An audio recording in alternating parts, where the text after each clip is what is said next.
Hello and welcome back to more Diary of Anne Frank. Yeah, we're making progress. We are 84 pages in, so we're getting through it. It's still over 300 pages, the total diary, so there'll be some reading yet. But yeah, let's get back into this. Saturday, February the 27th, 1943. Dearest Kitty, Pym is expecting the invasion any day now. Churchill has had pneumonia, but is gradually getting better. Gandhi, the champion of Indian freedom, is on one of his umpteenth hunger strikes. Mrs. von Dawn claims she's fatalistic, but who's the most afraid when the guns go off? None other than Petronella von Dawn. Jean brought along the episcopal letter that the bishops addressed to their parishioners. It was beautiful and inspiring. People of the Netherlands, stand up and take action. Each of us must choose our own weapons to fight for the freedom of our country, our people, and our religion. Give your help and support. Act now. This is what they're preaching from the pulpit. Will it do any good? It's definitely too late to help our fellow Jews. Guess what's happened to us now? The owner of the building sold it without informing Mr. Kugler and Mr. Kleiman. One morning, the new landlord arrived with an architect to look at the place over. Thank goodness Mr. Kleiman was in the office. He showed the gentlemen all there was to see, with the exception of the secret annex.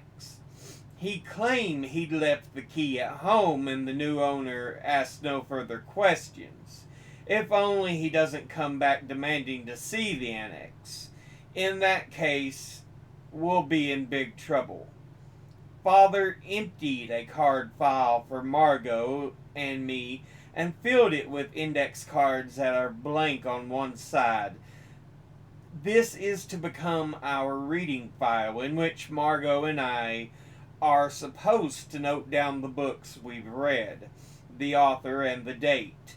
I've learned two new words, brothel and coquette. I bought a separate notebook for new words. There's a new division of butter and margarine. Each person is to get their portion on their own plate. The distribution is very unfair. The Von Dons, who always make breakfast for everyone, give themselves 1.5 times more than they do us. My parents are much too afraid of an argument to say anything, which is a shame because I think people like that should always be given a taste of their own medicine. Yours, Anne. Thursday, March the 4th, 1943. Dearest Kitty, Mrs. Von Dawn has a new nickname. We've started calling her Mrs. Beaverbrook. Of course, that doesn't mean anything to you, so let me explain. A certain Mr. Beaverbrook often talks on the English radio about what he considers to be the far too lenient bombardment of Germany.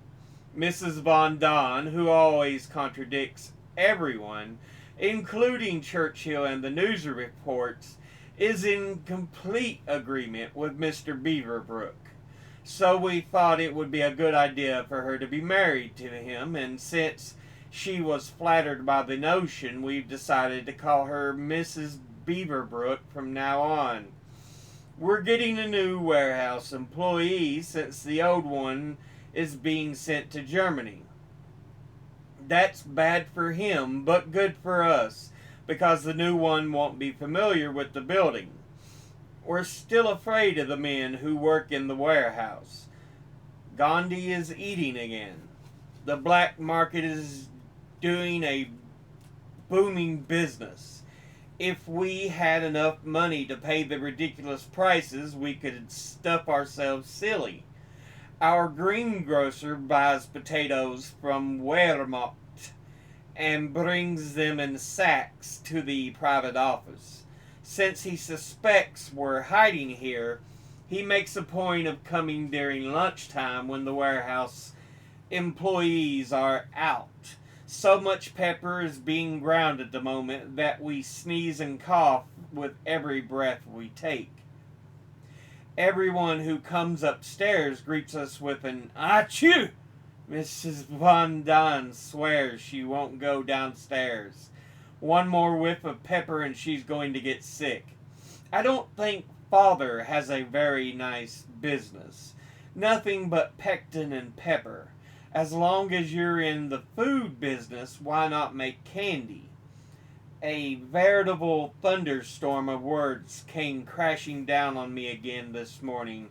The air flashed with so many coarse expressions that my ears were ringing with Anne's bad this and Von Don's good that, fire and brimstone. Yours, Anne. Wednesday, March the 10th, 1943.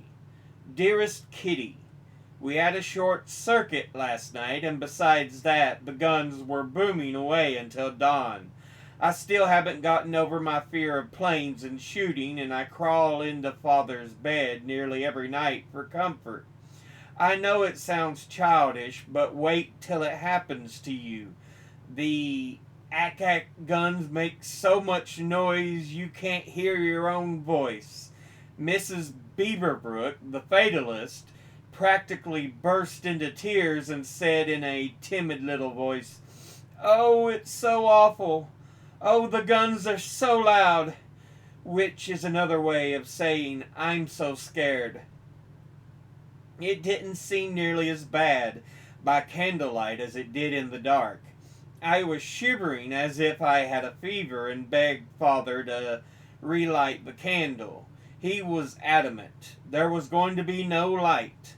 Suddenly he heard a burst of machine gun fire, and that's 10 times worse than anti-aircraft guns. Mother jumped out of bed and, to Pim's great annoyance, lit the candle. Her resolute answer to his grumbling was, "After all, Anne is not an ex-soldier," and that was the end of that. Have I told you any of Mrs. Von Don's other fears? I don't think so. To keep you up to date on the latest adventures in the secret annex, I should tell you this as well. One night, Mrs. Von Don thought she heard loud footsteps in the attic, and she was so afraid of burglars she woke her husband. At that very same moment, the thieves disappeared, and the only sound Mr. Von Don could hear was the frightened pounding of his fatalistic wife's heart. "Oh, Putty," she cried. Putty is Mrs. Von Don's pet name for her husband. "They must have taken all our sausages and fried and dried beans. And what about Peter? Oh, do you think Peter's still safe and sound in his bed?" "I'm sure they haven't stolen Peter. Stop being such a ninny and let me get back to sleep." Impossible. Mrs. Von Don was too scared to sleep. A few nights later, the entire Von Don family was awakened by ghostly noises. Peter went into the attic with a flashlight and scurry. What do you think he saw running away? A whole slew of enormous rats. Once we knew who the thieves were, we let Malshi sleep in the attic and never saw our uninvited guest again. At least not at night. A few evenings ago, it was 7:30 and still light. Peter went up to the loft to get some old newspapers. He had to hold on tightly to the trapdoor to climb down the ladder. He put down his hand without looking and nearly fell off the ladder from shock and pain. Without realizing it, he put his hand on a large rat, which had bitten him in the arm. By the time he reached us, white as a sheet, and with his knees knocking, the blood had soaked through his pajamas. No wonder he was so shaken. Petting a rat isn't much fun, especially when it takes a chunk out of your arm. Yours, Anne. Friday, March the 12th, 1943. Dearest Kitty, may I introduce Mama Frank, the children's advocate. Extra butter for the youngsters.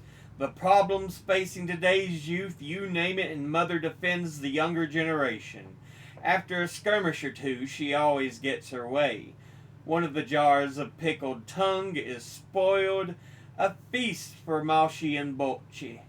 If you haven't met Bocci yet, despite the fact that she was here before we went into hiding.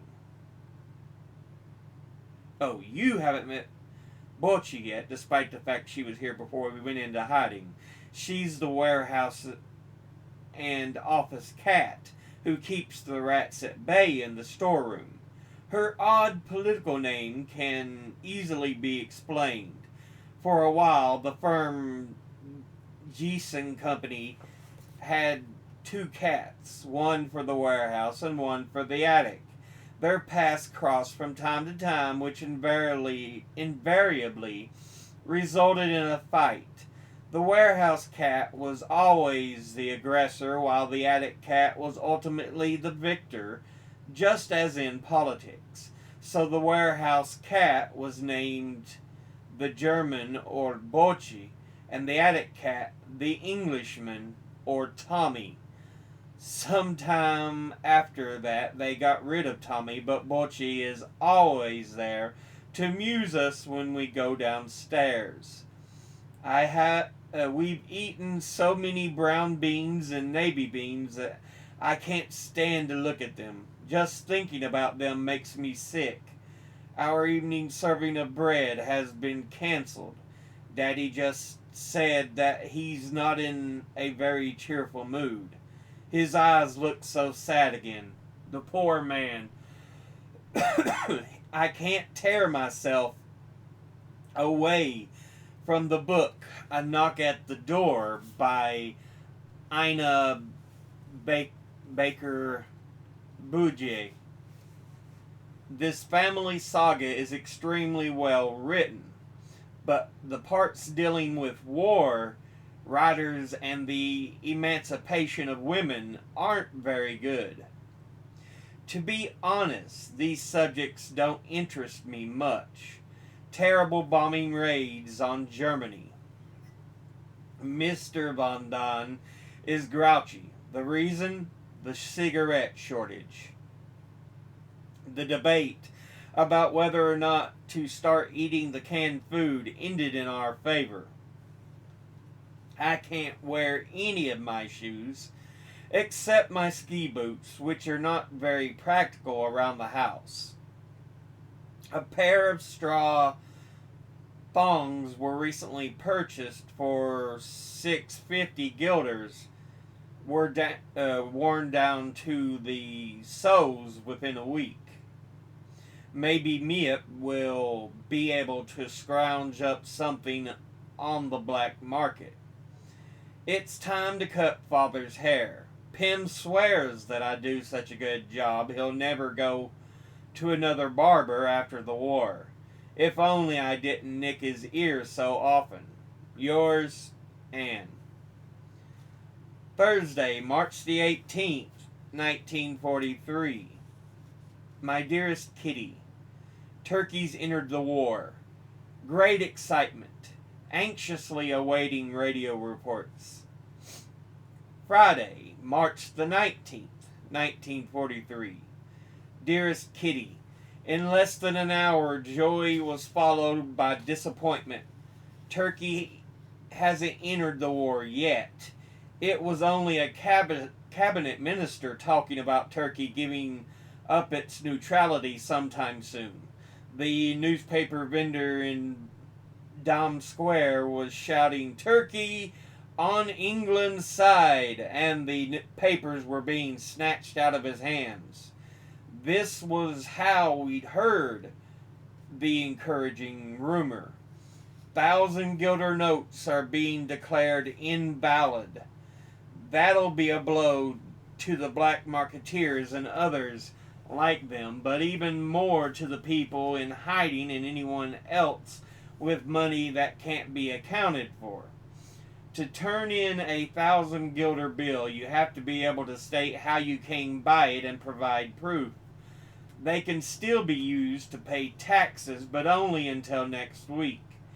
The 500 notes will lapse at the same time. Geese and Company still had some unaccounted for 1,000 guilder bills, which they used to pay their estimated taxes for the coming years, so everything seems to be above board. Dussel has received an old-fashioned foot-operated dentist drill. That means I'll probably be getting a thorough checkup soon. Dussel is terribly lax when it comes to obeying the rules of the house. Not only does he write letters to his Charlotte, he's also carrying on a chatty correspondence with various other people. Margot, the Annex's Dutch teacher, has been correcting these letters for him. Father has forbidden him to keep up the practice, and Margot has stopped correcting the letters, but I think it won't be long before he starts up again. The Fuhrer has been talking to wounded soldiers. We listened to the radio and it was pathetic. The questions and answers went something like this. "My name is Heinrich Scheppel. Where were you wounded?" "Near Stalingrad." "What kind of wound is it?" "2 frostbitten feet and a fracture of the left arm." This is an exact report of the hideous puppet show aired on the radio. The wounded seemed proud of their wounds. The more the better. One was so beside himself at the thought of shaking hands, I presume he still had one, with the Fuhrer that he could barely say a word. I happened to drop Dussel's soap on the floor and step on it. Now there's a whole piece missing. I've already asked Father to compensate him for the damages, especially since Dussel only gets the bar of inferior wartime soap a month. Yours, Anne. Thursday, March the 25th, 1943. Dearest Kitty, Mother, Father, Margot, and I were sitting quite pleasantly together last night when Peter suddenly came in and whispered in Father's ear. I caught the words, "A barrel falling over in the warehouse," and someone fiddling with the door. Margot heard it too, but was trying to calm me down since I'd turned white as chalk and was extremely nervous. The three of us waited while Father and Peter went downstairs. A minute or two later, Mrs. Von Dahn came up from where she'd been listening to the radio and told us that Pim had asked her to turn it off and tiptoe upstairs. But you know what happens when you're trying to be quiet. The old stairs creaked twice as loud. 5 minutes later, Peter and Pim, the color drained from their faces, appeared again to relate their experiences. They had positioned themselves under the staircase and waited. Nothing happened. Then all of a sudden they heard a couple of bangs, as if 2 doors had been slammed shut inside the house. Pim bounded up the stairs while Peter went to warn Dussel, who finally presented himself upstairs, though not without kicking up a fuss and making a lot of noise. Then we all tiptoed in our stocking feet to the Von Dons on the next floor. Mr. Von Don had a bad cold and had already gone to bed, so we gathered around his bedside and discussed our suspicions in a whisper. Every time Mr. Von Don coughed loudly, Mrs. Von Don and I nearly had a nervous fit. He kept coughing until someone came up with the bright idea to give him codeine. His cough subsided immediately. Once again, we waited and waited, but heard nothing. Finally, we came to the conclusion that the burglars had taken to their heels to the had came to the conclusion that the burglars had taken to their heels when they heard footsteps in an otherwise quiet building. The problem now was that the chairs in the private office were neatly grouped around the radio, which was tuned to England. If the burglars had forced the door and the air raid wardens were to notice it and call the police, there could be very serious repercussions. So Mr. Von Don got up, pulled on his coat and pants, put on his hat, and cautiously followed Father down the stairs with Peter, armed with a heavy hammer, to be on the safe side right behind him. The ladies, including Margot and me, waited in suspense until the men returned 5 minutes later and reported that there was no sign of any activity in the building. We agreed not to run any water or flush the toilet, but since everyone's stomach was churning from all the tension, you can imagine the stench after we'd each had a turn in the bathroom. Incidents like these are always accompanied by other disasters, and this was no exception. Number 1, the Westertoren bells stopped chiming, and I'd always found them so comforting. Number 2, Mr. Voskul left early last night, and we weren't sure if he'd given Beth the key and she'd forgot to lock the door. But that was of little importance now. The night had just begun and we still weren't sure what to expect. We were somewhat reassured by the fact that between 8:15, when the burglar had first entered the building and put our lives in jeopardy, and 10:30, we hadn't heard a sound. The more we thought about it, the less likely it seemed that a burglar would have forced a door so early in the evening when there was still people on the streets. Besides that, it occurred to us that the warehouse manager at the keg company next door might still have been at work. What with the excitement and the imagination often plays tricks on you in moments of danger. So we went to bed, though not to sleep. Father and Mother and Mr. Dussel were awake most of the night, and I'm not exaggerating when I say that I hardly got a wink of sleep. This morning the men went downstairs to see if the outside door was still locked. But all was well. Of course, we gave the entire office staff a blow-by-blow account of the incident, which had been far from pleasant. It's much easier to laugh at these kinds of things after they've happened, and Beth was the only one who took us seriously. Yours, Anne. P.S. This morning the toilet was clogged and Father had to stick in a long wooden pole to fish out several pounds of excrement and strawberry recipes, which is what we use for toilet paper these days. Afterward, we burned the pole. Saturday, March the 27th, 1943.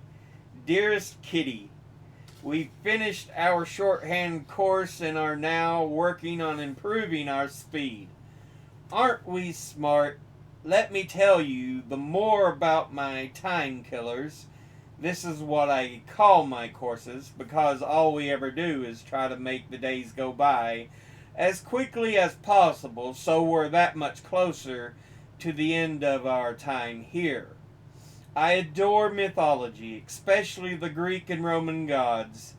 Everyone here thinks my interest is just a passing fancy, since they've never heard of a teenager with an appreciation of mythology. Well, then, I guess I'm the first. Mr. Von Dunn has a cold. Or rather, he has a scratchy throat, but he's making enormous to-do over it. He gargles with chamomile tea, coats the roof of his mouth with a tincture of myrrh, and rubs mentholatum all over his chest, nose, gums, and tongue. And to top it off, he's in a foul mood. Rauder, some German bigwig, recently gave a speech. All Jews must be out of the German-occupied territories before July 1st. The province of Utrecht will be cleansed of Jews, as if they were cockroaches, between April 1st and May 1st, and the provinces of North and South Holland between May 1st and June 1st. These poor people were being shipped off to filthy slaughterhouses like a herd of sick and neglected cattle. But I'll say no more on the subject. My own thoughts give me nightmares. One good piece of news is that the labor exchange was set on fire in an act of sabotage.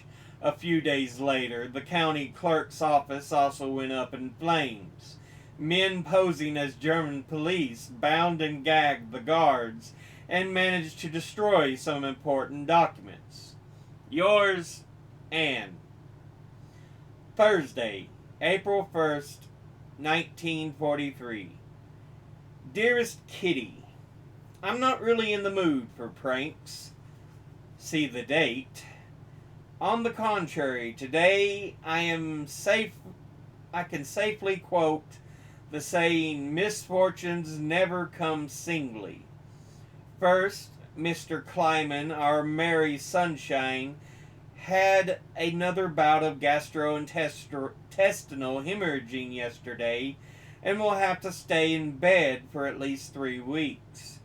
I should tell you that his stomach has been bothering him quite a bit, and there's no cure. Second, Bep has the flu. Third, Mr. Voskul has to go to the hospital next week. He possibly has an ulcer and will have to undergo surgery. Fourth, the managers of Pomosan Industries came from Frankfurt to discuss the new OPECTA deliveries. Father had gone over the important points with Mr. Kleiman, and there wasn't enough time to give Mr. Kugler a thorough briefing. The gentleman arrived from Frankfurt, and Father was already shaking at the thought of how the talks would go. If only I could be there. If only I were downstairs, he exclaimed. Go lie down with your ear to the floor. They'll be brought to your private office and you'll be able to hear everything. Father's face cleared, and yesterday morning at 10:30, Margot and Pim, 2 ears are better than one, took up their post on the floor. By noon the talks weren't finished, but Father was in no shape to continue his listening campaign. He was in agony from having to lie for hours in such an unusual and uncomfortable position. At 2:30, we heard voices in the hall, and I took his place. Margot kept me company. The conversation was so long-winded and boring that I suddenly fell asleep on the cold, hard linoleum. Margot didn't dare touch me for fear they'd hear us, and of course she couldn't shout. I slept for a good half hour and then woke with a start, having forgotten every word in the important discussion. Luckily, Margot had paid more attention. Yours, Anne. But we'll end that there. So, yeah. Woo! Yeah.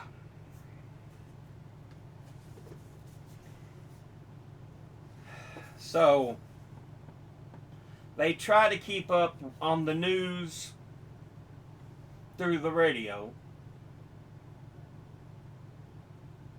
And we're able to hear speeches from both Germany and news from England.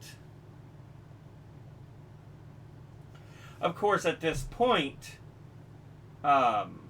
England is seen as the big hero, the real chance to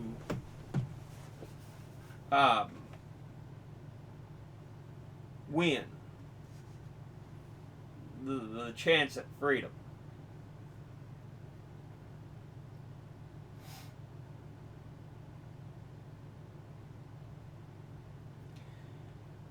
And I think, yeah, because they've already talked about going into Russia and stuff.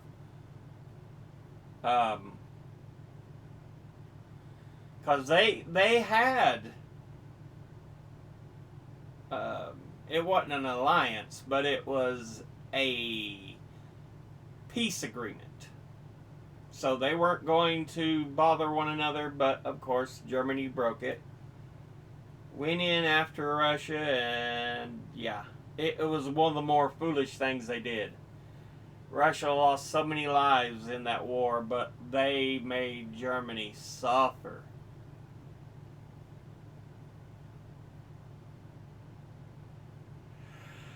So yeah.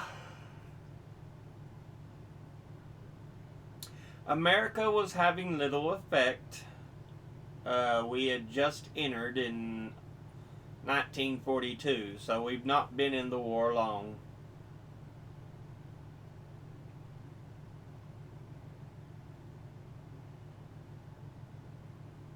And you gotta remember, this was still before America was seen as this great industrial and manufacturing hub superpower it is today.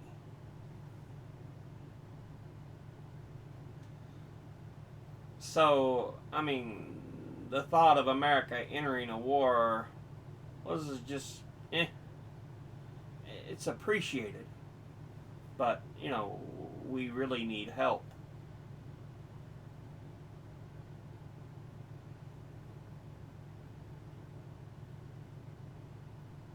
I'm assuming is what England and some of the other countries were thinking.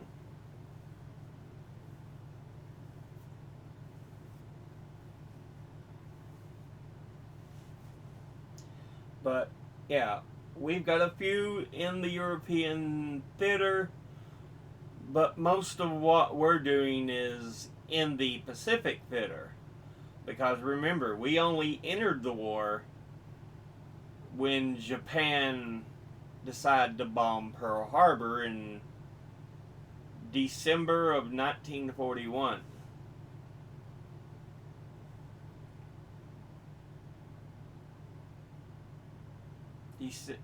December the 7th is a day that will live in infamy. So yeah, December 7th, 1941. We enter in 1942.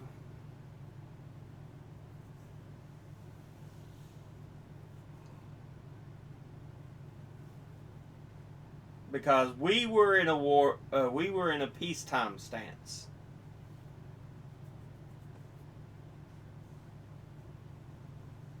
We were just, we'll sell you supplies. That's more or less what we'd done in World War I before we entered.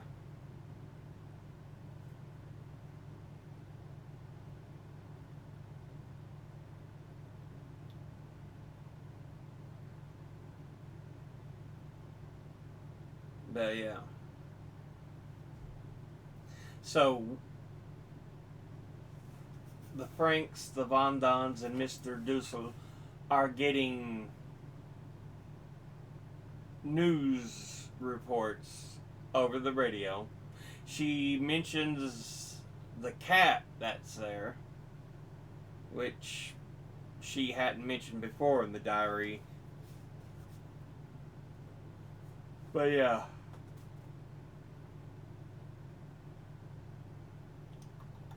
That's what we've covered. That's what we've still got to cover.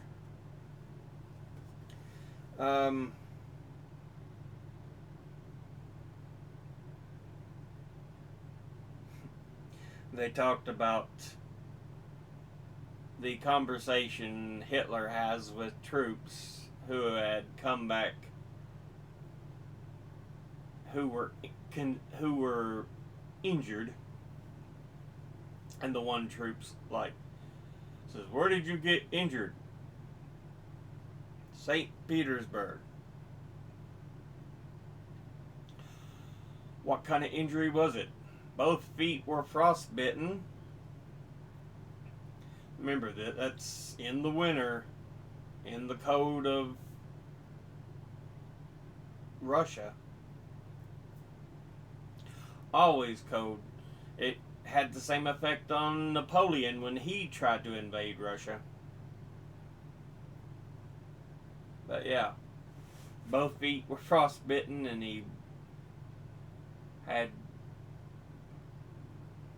broken one of his arm bones or something. Yeah.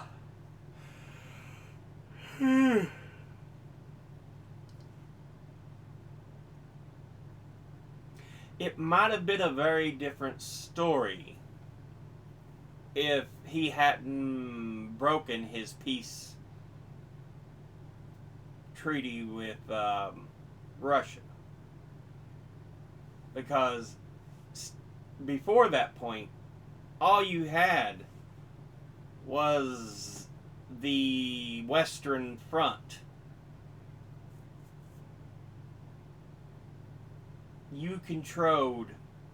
He had already controlled some of the other Western European countries and was invading the Eastern European countries.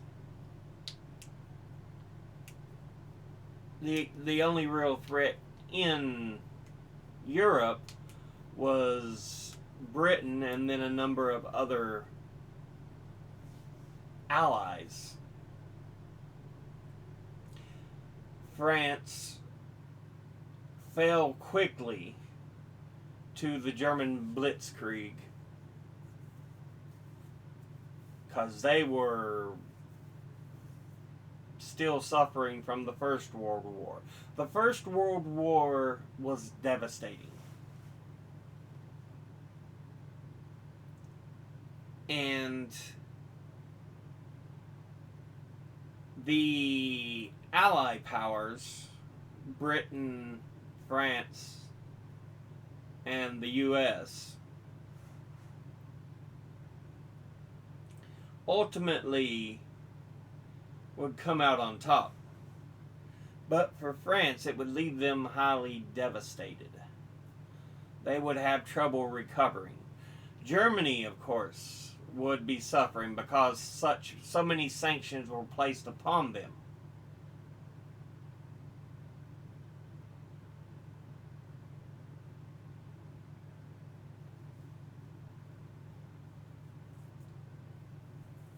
But yeah, France was in such bad shape, especially not in the shape to fight off the German blitzkrieg. Which, if you don't know, blitzkrieg means lightning war. So it was go fast, hit hard idea. Which a lot of people make fun of Poland because, oh, they're taking over so quick. Ha ha ha. This was an unusual fighting tactic. And neither Britain nor France really wanted another world war. So they were willing to give Germany some land, which is what they did with Austria? Hungary? It was a southern country. I can't remember exactly. It was just south of Germany. I know there's Switzerland, Austria, then you have Hungary.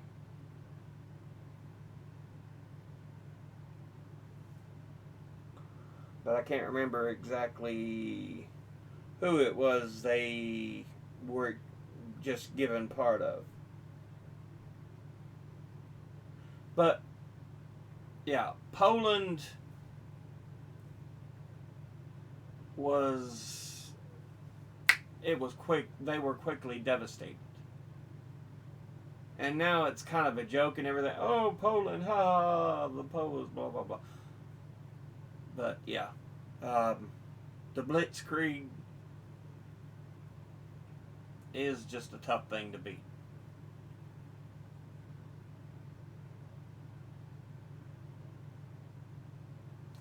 But, yeah. So, like I was saying, they listened on the radio. Anne introduces the cat to the diary. They had issues with perhaps burglars. Issues with rats. Them running around the attic and Peter getting bitten by a rat.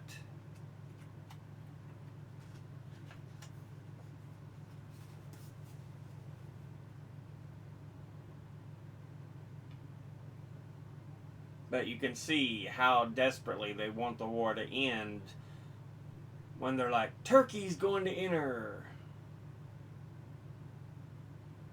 When they heard that rumor.